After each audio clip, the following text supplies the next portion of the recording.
Minsan isinama ako ng lola sa pangangaso. Bagamat may edad na, maliksi at malakas pa rin ang lola. Nakakadaya ang kanyang kasuotang baro at saya na sa talampakan ay botang gawa sa guma.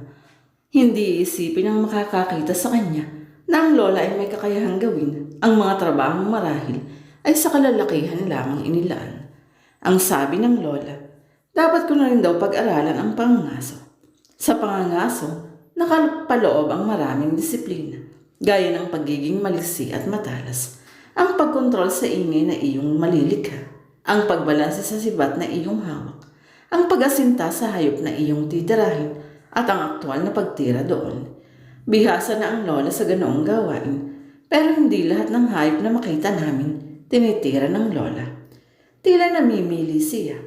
Noong una ay nakala kong pinipili niya ang mas malaki o mas mataba. Ngunit nang minsang ipagpalit niya ang matabang baboy ramo sa isang payat at maliit na usa, nagtaka ako. Bakit mas pinili ko pang tirahin ng sibat ang maliit na usa kaysa doon sa baboy ramo? Dahil may marka na ang baboy ramo. Marka? Anong marka? Marka ng dugo sa kanyang tiyan. Anong ibig sabihin ng markang iyon, lola? Na ang baboy ramo ay pag-aari na ng mga nilalang sa kabilang dako ng kagubatan. Ang mga nilalang na ating kinatatakutan, lola? Oo, hindi natin maaaring sibatin ang anumang inari na nila. Kung hindi, mapipilitan tayong bararan iyon. Bayaran? Noon ko lang narinig ang konsepto ng pagbabayad sa anumang bagay. Nasanay ako sa malayang pamumuhay sa kagubatan na ang lahat ay maaaring kunin ng libre at walang kabayaran.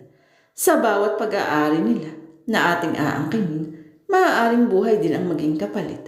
Magtatanong pa sana ako, ngunit pinutol na ng lola ang usapan. Niyayani ako upang kunin ang usang kanyang nasibat. Ito na ang magiging pagkain namin ng ilang araw na lilipas. Masarap ang karne ng usa o kahit na anong karne kay sarap kainin. Inihaw ang paborito ko sa lahat. Sa inihaw lumalabas kasi ang katas ng laman. Gusto-gusto kong nilalasap iyon. Pero kahit na masarap ang laman ng hayop, bibihira lang mo kami mga aso ng lola. Ayon sa lola, mapanganib pa rin daw ang kumain ng laman ng hayop. Magligtas pa rin ng gulay at kamuting kahoy at mga putas. Minsan ay pinagtataka ko kung bakit parating may mga bawal kay lola na para bang nabubuhay siya para sa mga batas at patakarang iyon na iniatang niya sa kanyang sarili at sa akin. Nang lumaon, kinainisan ko na rin ang sobrang daming batas ng lola na dapat sundin.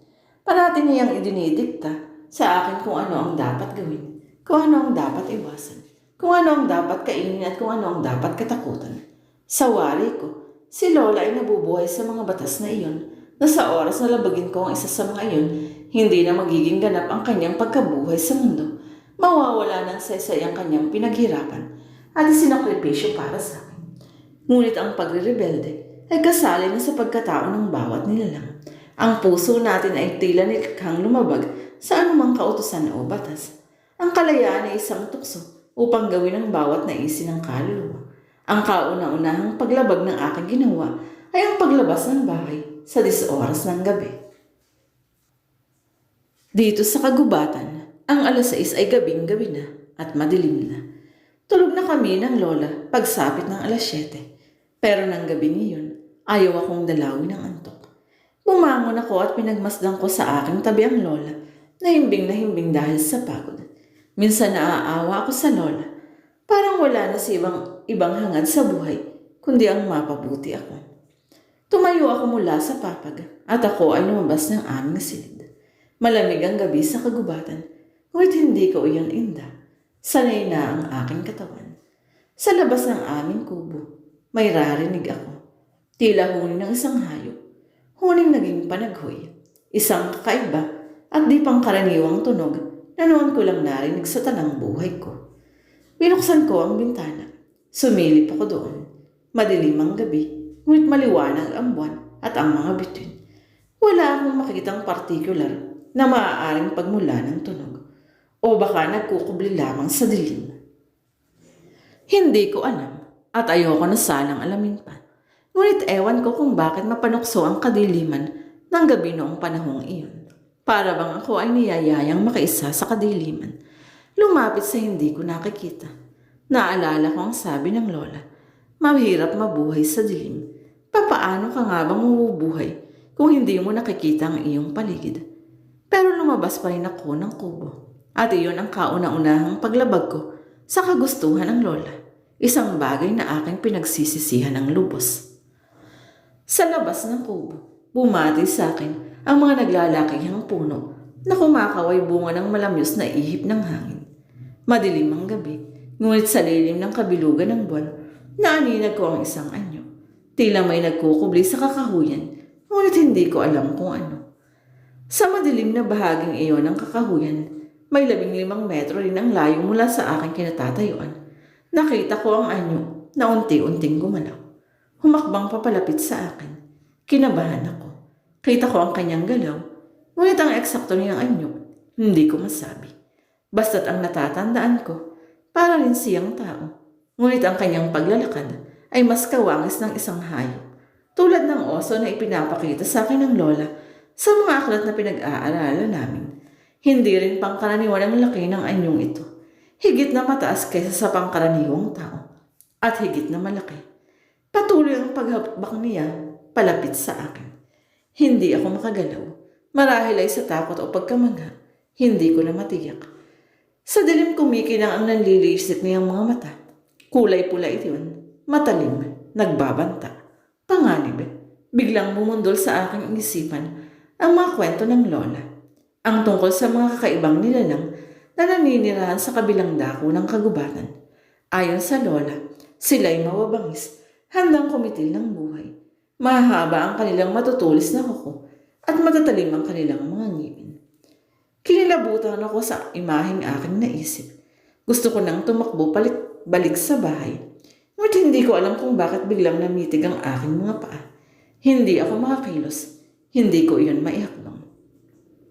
Naiyak na lang ako. Niyang sumigaw at humingi ng saksololo, hindi ko magawa. Sa kadiliman ng gabi, susuray-suray siyang humakbang, palapit ng palapit. Nanlilisik ang mga pulang mata. Naaninag ko na ang kanyang mahahabang kuko. Diyos ko, tunay nga ang mga kwento ng lola. Tunay nga ang mga nilalang sa kabilang dako ng kagubatan. Ano ang pakay niya sa akin? Ang ako ay sakumalin, patayin, o kainin. Ang sabi ng lola, may takdang panahon lamang kung lumabas ang mga nilalang na ito para magtungo sa bahagi ng kagubatan kung saan kami naroon. May nagbago ba sa kanilang ritual? Ano ang ginagawa niya sa aming bakuran? Ipinikot ko ang aking mga mata. Alam kong ng mga sandaling iyon, itinakda ng aking kamatayan.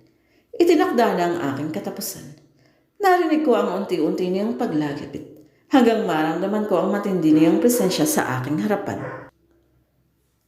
Diyos ko, ang dasal ko, huwag sanang maging masakit at marahas ang aking kamatayan sa kamay ng nilalang na ito.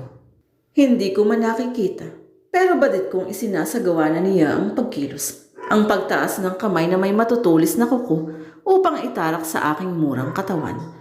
Patawad, Lola, patawad.